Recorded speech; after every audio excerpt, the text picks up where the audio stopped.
Year بس 320 پہ captain ہوں اور تقریباً 14 سال سے یہی جہاز فلائی کر رہا ہوں. 7500 گھنٹے ہیں الحمدللہ.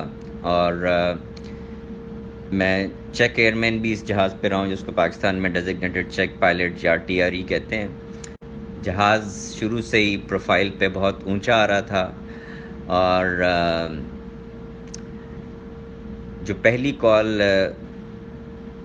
انہوں نے جو سنی گئی ہے، جو نیٹ پہ انٹرنیٹ پہ شیئر بھی کی گئی ہے، وہ 5 ناٹیکل مائل پہ ہے، جس پہ وہ 3500 فٹ کی بلندی سے 3000 فٹ کی بلندی پہ آ رہے ہیں. 5 ناٹیکل مائل کے فاصلے پہ ان کو آئیڈیلی 1500 فٹ پہ ہونا چاہیے تھا.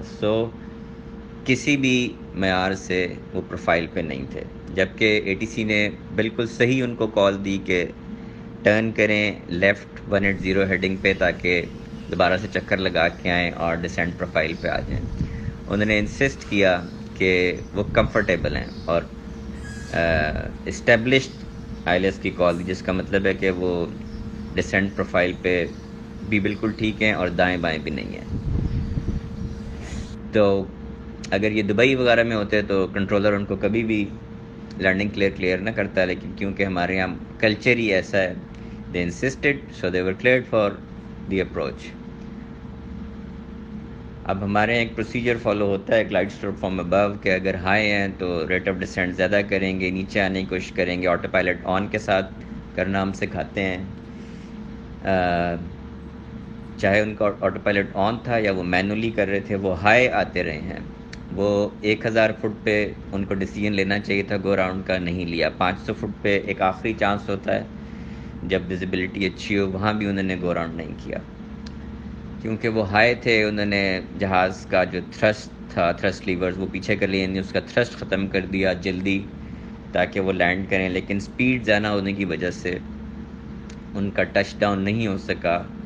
اور تقریباً 3500 فٹ جب وہ رن وے پہ کراس کر چکے تھے تو کیپٹن نے ریئلائز کیا کہ لینڈنگ نہیں ہو سکتی، تو انہوں نے گو راؤنڈ کا فیصلہ کیا. اب جب انہوں نے گو راؤنڈ کا فیصلہ کیا تو اس میں اسٹینڈرڈ پروسیجر ہے کہ فلیپس ایک سٹیپ اوپر کریں گے اور لینڈنگ گیئر تب اوپر کریں گے جب جہاز تھوڑا تھوڑا کلائم کرنا شروع کر دے.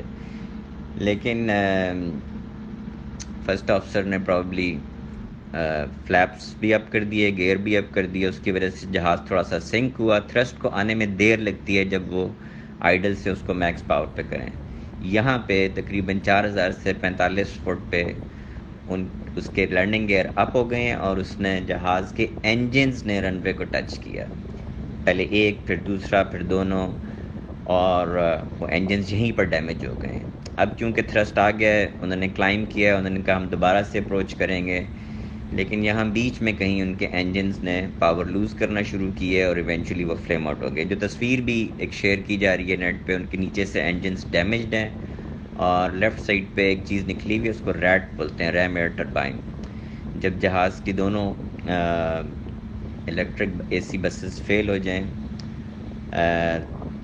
اور سپیڈ 100 ناٹ سے زیادہ ہو تو یہ آٹومیٹکلی ڈپلوائے ہوتا ہے ایمرجنسی جنریٹر کے طور پہ، اور کوئی کام نہیں کرتا.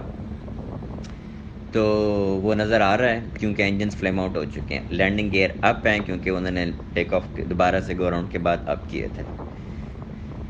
تو اب وہ انہوں نے کہا ہے کہ ہم 3000 پہ نہیں بلکہ 2000 مینٹین کرنے کی کوشش کریں گے، جو نہیں کر سکے. وہ 1800 پہ کوشش کی انہوں نے.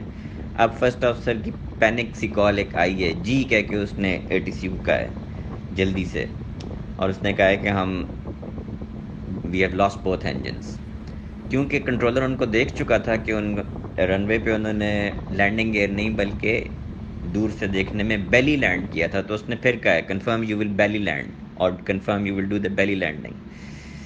تو اس کا انہوں نے کوئی جواب نہیں دیا، اور اس نے ATC نے دونوں رن ویز ان کو اویلیبل کیے ہیں، لیکن ان کے پاس پاور ہی نہیں تھی. تو جب وہ اس کی کریش کی ویڈیو ہے، اس میں اس کی ناک اوپر اٹھی ہوئی ہے، وہ کوشش کر رہے ہیں کہ پروفائل سے اوپر ہو کے کسی طرح سے رن وے تک پہنچ جائیں، لیکن وہ نہیں پہنچ سکے.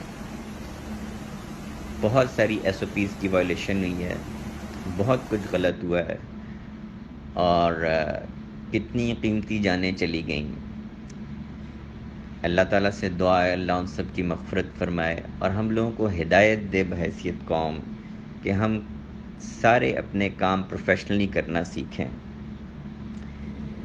کتنی جانیں ضائع ہو گئیں اور اس کا جتنا دکھ کسی کو ہو سکتا ہے یہ تو ان سے کوئی پوچھے جن کے پیارے اس دنیا سے چلے گئے. اللہ تعالیٰ ہم سب کو ہدایت دے، ہم سب کو اپنے حفظ و امان میں رکھے.